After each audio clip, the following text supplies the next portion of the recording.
하나님의 말씀은 구약성경 욥기 24장 1절에서 25절입니다. 구약성경 욥기 24장 1절에서 25절,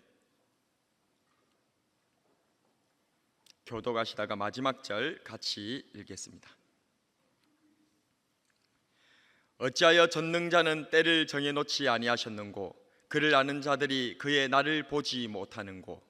어떤 사람은 땅에 경계표를 옮기며 양떼를 빼앗아 기르며 고아의 나귀를 몰아가며 과부의 소를 볼모 잡으며 가난한 자를 길에서 몰아내나니 세상에서 학대받는 자가 다 스스로 숨는구나. 그들은 거친 광야의 들나귀 같아서 나가서 일하며 먹을 것을 부지런히 구하니 빈들이 그들의 자식을 위하여 그에게 음식을 내는구나. 밭에서 남의 꼴을 베며 악인이 남겨둔 포도를 따며 의복이 없어 벗은 몸으로 밤을 지내며 추워도 덮을 것이 없으며 산중에서 만난 소나기에 젖으며 가릴 것이 없어 바위를 안고 있느니라. 어떤 사람은 고아를 어머니의 품에서 빼앗으며 가난한 자의 옷을 볼모 잡음으로 그들이 옷이 없어 벌거벗고 다니며 곡식 이삭을 나르나 굶주리고 그 사람들의 담 사이에서 기름을 짜며 목말라 하면서 술틀을 바르느니라. 성중에서 죽어가는 사람들이 신음하며 상한 자가 부르짖으나 하나님이 그들의 잠상을 보지 아니하시느니라. 또 광명을 배반하는 사람들은 이러하니 그들은 그 도리를 알지 못하며 그 길에 머물지 아니하는 자라. 사람을 죽이는 자는 밝을 때에 일어나서 학대받는 자나 가난한 자를 죽이고 밤에는 도둑같이 되며 간음하는 자의 눈은 저물기를 바라며 아무 눈도 나를 보지 못하리라 하고 얼굴을 가리며 어둠을 틈타 집을 뚫는 자는 낮에는 잠그고 있으므로 광명을 알지 못하나니 그들은 아침을 죽음의 그늘같이 여기니 죽음의 그늘의 두려움을 알미니라. 그들은 물 위에 빨리 흘러가고 그들의 소유는 세상에서 저주를 받나니 그들이 다시는 포도원 길로 다니지 못할 것이라. 가뭄과 더위가 눈 녹은 물을 곧 빼앗나니 수월이 범죄자에게도 그와 같이 하느니라. 모태가 그를 잊어버리고 구더기가 그를 달게 먹을 것이라. 그는 다시 기억되지 않을 것이니 부리가 나무처럼 꺾이리라. 그는 임신하지 못하는 여자를 박대하며 과부를 선대하지 아니하는도다. 그러나 하나님이 그의 능력으로 강포한 자들을 끌어내시나니 일어나는 자는 있어도 살아남을 확신은 없으리라. 하나님은 그에게 평안을 주시며 지탱해 주시고 그들의 길을 살피시도다. 그들은 잠깐 동안 높아졌다가 천대를 받을 것이며 잘려 모아진 곡식 이삭처럼 되리라. 함께 가령 그렇지 않을지라도 능히 내 말을 거짓되다고 지적하거나 내 말을 헛되게 만들 자 누구랴. 아멘. 오늘은 욥기 24장 1절에서 25절을 통하여서 하나님은 심판하신다 라는 제목으로 말씀의 은혜를 나눠보고자 합니다. 오늘 본문에서는 욥이 고아와 과부와 가난한 자들과 학대받는 자들을 보면서 자신의 아픔처럼 탄식하고 있습니다. 1절 말씀인데요, 어찌하여 전능자는 때를 정해놓지 아니하셨는고, 그를 아는 자들이 그의 날을 보지 못하는고. 하나님의 심판의 때가 대체 언제 일는지, 약자들은 언제까지나 억울하게 당해야만 하는지 알 수가 없어서 답답하기만 하는 것이죠. 악인들이 땅을 빼앗고 고아의 나귀를 몰아가고 과부의 소를 볼모 잡으며 가난한 사람들을 길에서 몰아내버려 아무것도 없는 그 빈들 광야로 내쫓긴 채 옷까지 없어서 벌거벗은 채 걸어다니는 이러한 현실 속에서 탄식하고 아파하고 있는 것입니다. 여러분들은 어떻습니까? 여러분들도 각자의 삶 가운데서 억울한 일들은 없었습니까?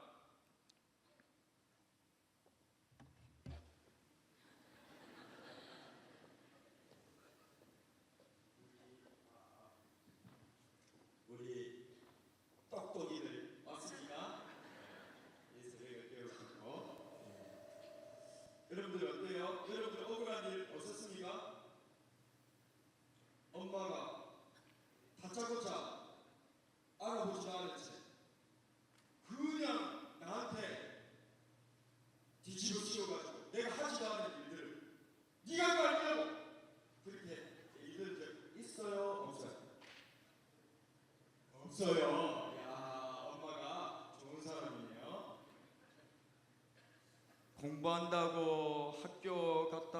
이제 시험 기간인데 갑자기 시험 범위가 기억이 안 나는 거예요.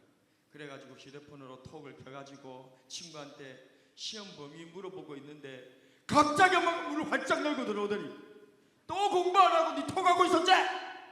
이런 얘기 들은 적 있어요? 없어요? 없어요. 예.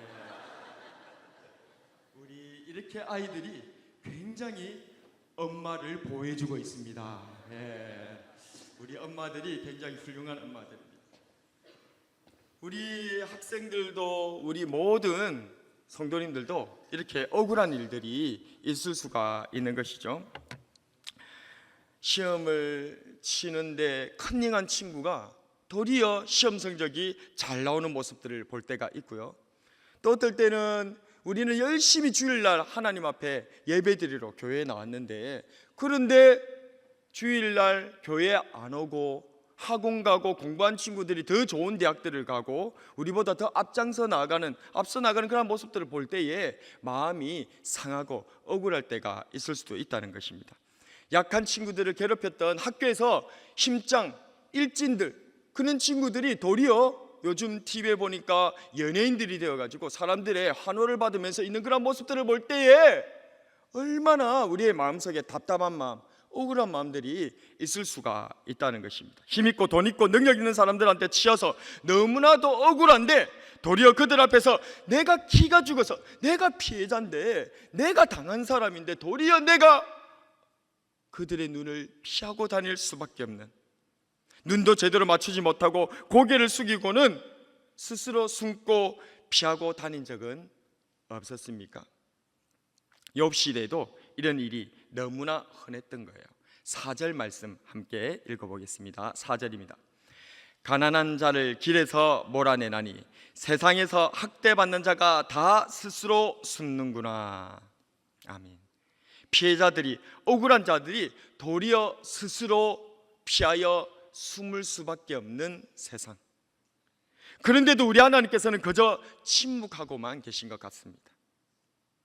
이렇게 답답한 상황 가운데서 이럴 때 우리는 대체 어떻게 해야 하는 것일까요?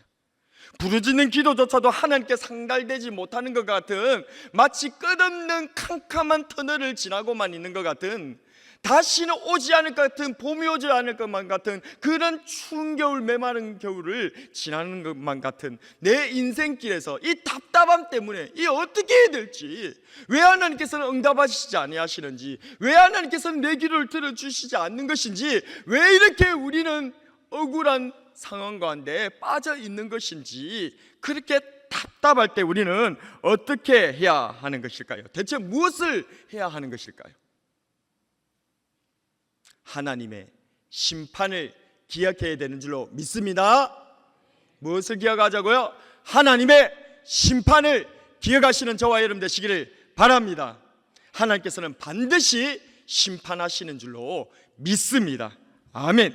우리가 잘 아는 시편 1편, 의인과 악인에 대한 하나님의 심판이 기록되어 있습니다. 한번 우리 같이 읽어보도록 할까요? 시편 1편입니다.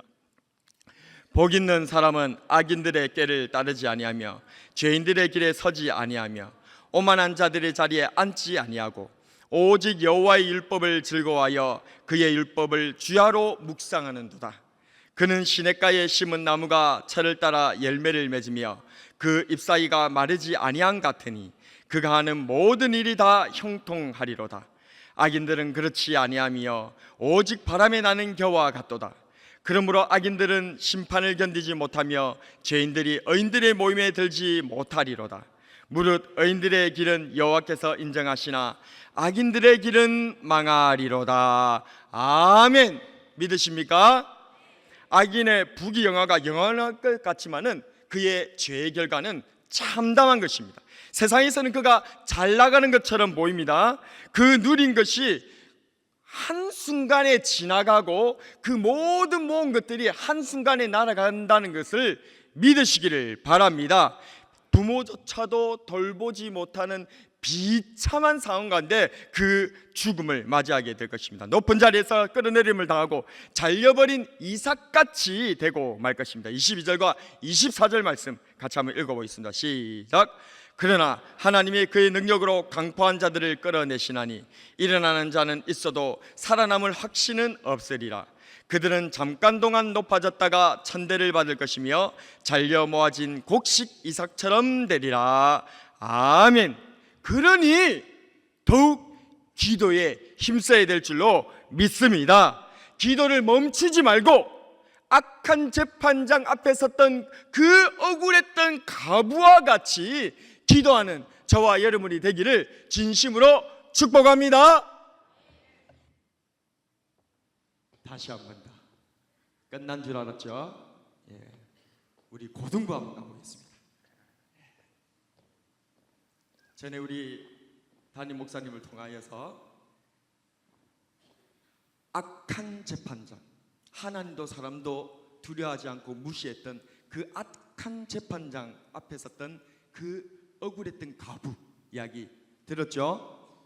예, 그 악한 재판장 앞에 섰던 그 억울했던 가부는 어떻게 기도했죠? 어떻게 기도했습니까? 원한을 가지고 기도했습니다. 예. 아, 박수가 안 나옵니까? 예. 원한을 가지고 마치 원한을 가진 사람과 같이 하나님 앞에 간절히 기도하고 나갔었던 것이죠. 원한을 가지면 원한이 있는 사람처럼 부들부들 떨면서 마음에 소원이 있으면 기도가 어떻게 될까요? 한번 그냥 새벽에 나서 한번 기도할까요? 어떻게 기도할까요? 어떻게 기도할까요? 한번 기도하고 끝날까요? 간절하게. 뒤에 있는 친구들은 안 물어볼 줄 알았죠? 예. 원한을 가지고 간절하게 그렇게 기도를 하면 그냥 새벽에 지금 한번 잠깐 나와서 기도하고 끝낼까요? 어떤 식으로 기도할까요? 계속해서 밤낮 쉬지 말고 밤낮 쉬지 않고 하나님 앞에 간절히 기도하더라는 것입니다.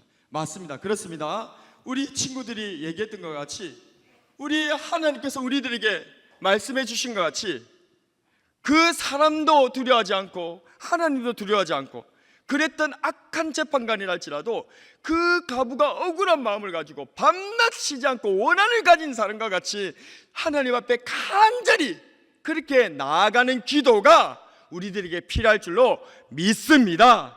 그렇습니다. 항상 기도하고 낭망하지 말고 마치 원한을 가진 사람과 같이 밤낮으로 부르짖어 기도하는 저와 여러분이 되길 축복합니다. 시편 126편 5절과 6절에 눈물을 흘리며 씨를 뿌리는 자는 기쁨으로 거두리로다.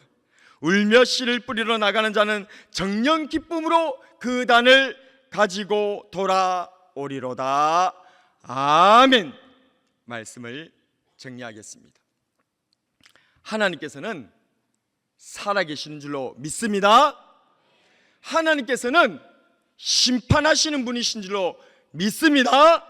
그러니 불의에 좌절하지 말고 심판하시는 우리 하나님을 굳게 믿음으로 불의한 재판관 앞에 선 가부처럼 끝까지 기도하고 부르짖어 나아가는 우리 모든 주의 백성들 다 되기를 주 예수님의 이름으로 축복합니다.